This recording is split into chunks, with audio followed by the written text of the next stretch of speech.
तुमची नगरसेविका सर्वाधिक जास्त चर्चेत राहिली या निवडणुकीमध्ये. तर आता तिला टार्गेट केलं जात आहे आणि जे प्रमाणपत्र आहे ते बनावट आहे असं म्हणून आता तुम्हाला सत्ताधारी पक्ष हिणवत आहे. तुम्ही तुमच्या चॅनलवर सुद्धा दाखवले होते की औरंगाबाद महानगरपालिके छत्रपती संभाजीनगर महापालिकेमध्ये MIMचे 16 कॉर्पोरेटर्स आता जाणार घरी. त्यांच्यावर झालेले आहे केसेस. ते घरी बसणार. हे तुम्हीच दाखवले होते ना. खूप सारे चॅनल्सनी दाखवले होते ना. किती जोरात ओरडत होते, आपण लाईव्ह करत होते, हेडलाईन्स दाखवत होते, ब्रेकिंग न्यूज चालवत होते की MIMचे 16 सदस्य त्यांचा पद रद्द होणार. झालं का काही? इम्तियाज जलील 2014 मध्ये निवडून आला. 2 बायका 4 मुले, 1 बायका 2 मुले शोधत आहे मी, आजपर्यंत मिळाले नाही. तर बोलण्यासाठी काहीही असतं ना. आता सहर ते मुलीच्या बाबतीत त्या मुलीच्या मागे इतकं लागलेले आहे. आता सरकार आहे, प्रशासन आहे, ते आपली कारवाई करत आहे. मी बोललो ती मुलीला, त्याच्या वडिलांना, खूप सारे म्हणजे त्यांच्याकडे पुरावे आहे, असं काही नाही आहे. पण काय आहे की MIM दिसला, मुसलमान दिसली की चला चला आपली दुकान सुरू करा. तर खूप सारे नेता आमच्यामुळे खूप मोठे होण्याचा प्रयत्न करतात आणि मीडियावाल्यांनाही खूप चांगलं वाटतं की बाबा चला मिळालं, आपल्या 2 दिवसासाठी आपल्याला खुराक मिळाली, आता चलाएंगे अपनी दुकान धंदे. आम्ही देशाच्या घटनेवर हल्ले होऊ देणार नाहीत असं राहुल गांधींचं वक्तव्य आहे आणि दुसरीकडे संविधान धोक्यात आहे असं तुम्ही जे बोलतात किंवा समाजही बऱ्याचदा बोलतोय. काय यात सत्यता आहे? खरंच एक दुरून प्रश्न आहे की भाजपावर टार्गेट करत लगे असं म्हटलं की दलितांना हिंदू म्हणता, त्यांना तुम्ही अधिकार का देता?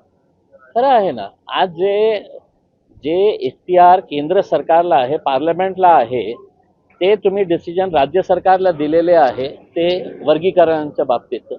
हे एक षडयंत्र आहे केंद्र आणि राज्य सरकारच्या. भारतीय जनता पार्टी आणि RSSचं एक जे षडयंत्र आहे, त्यांना कोणत्याही परिस्थितीमध्ये वर्गीकरणच्या नावाखाली आपण SC समाजातला जे रिझर्वेशन त्यांना मिळत आहे ते कसं आपण खिसकावून घेऊ शकतो, याचा हे सगळं प्रयत्न आहे. हे सुरू झालेला आहे आणि माझी विनंती आहे SC समाजाला की याला आपण कॅज्युअली घेऊ नका. खूप मोठ्या षडयंत्र या देशामध्ये SC समाजाच्या विरोधात सुरू आहे. तर त्यांनी जागृत राहून देशामध्ये एक मोठा आंदोलन उभा करण्याची आवश्यकता आहे. त्यांच्यासोबत आम्ही राहणार आहे. तुम्ही जनता दरबार भरवताय.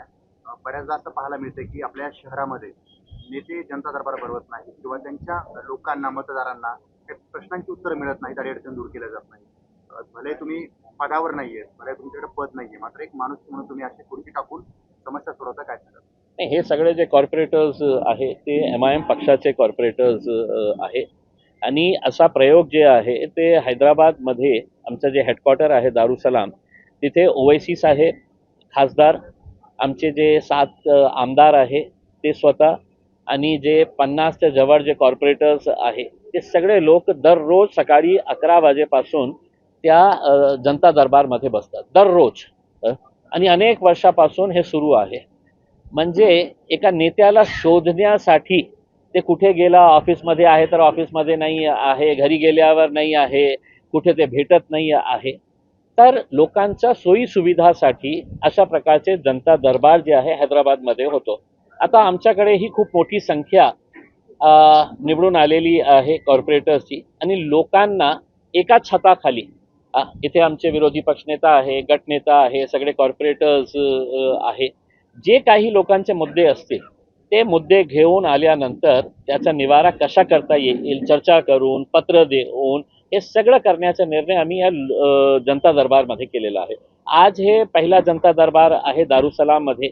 आमचा प्रयत्न हे आहे की पॅनल सिस्टममध्ये जे 4 कॉर्पोरेटर्स निवडून आलेले आहे त्यांच्या पॅनलमध्येही जनता दरबार आपण भरवू.